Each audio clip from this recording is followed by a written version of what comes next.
tayo. Kaya lang. Gusto mo? Ikaw. Di na, huwag na, tara na.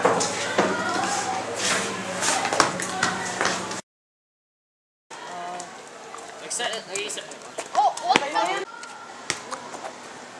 Paano kami ganyan?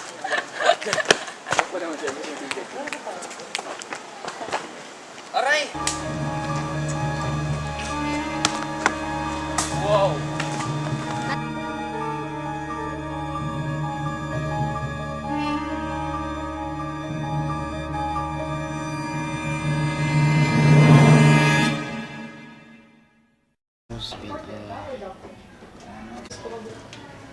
Anak, sa susunod kasi, mag-iingat ka. Tapos, kung maglalaro ka, huwag kung saan-saan. Gumamit ka rin ng off lotion mo para sa lamok. Nandito po tayo ngayon sa bahay ng nabiktima ng chikungunya virus. Pasok na po tayo sa loob.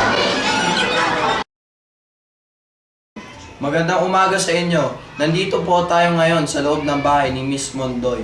Miss Mondoy, magandang umaga po sa inyo. Magandang umaga po. Ano po ba masasabi nyo tungkol sa nangyari sa inyong anak?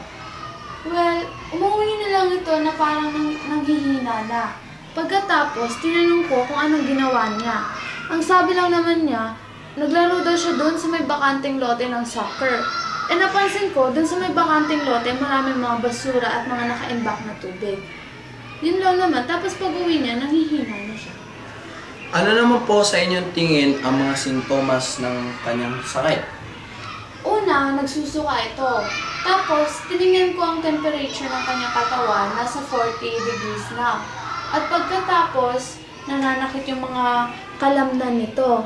Tapos, nung pinapakain ko siya, nawawalan daw siya ng gana at ng panlasa sa pagkain. Yun lang naman. Salamat po. Sa tingin nyo po ba masusolusyonan ang kanyang sakit ngayon?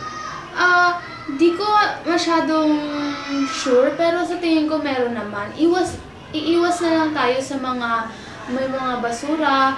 Pag lalabas ka man, gumamit ka ng lotion para sa mga lamok at huwag kang masyadong lumapit sa mga nakaimbak na tubig. Salamat po sa inyong kooperasyon, Miss Mondoy. Salamat din. Sana po may natutunan kayong impormasyon tungkol dito sa bagong chikungunya virus. At ito po ang LOL Patrol.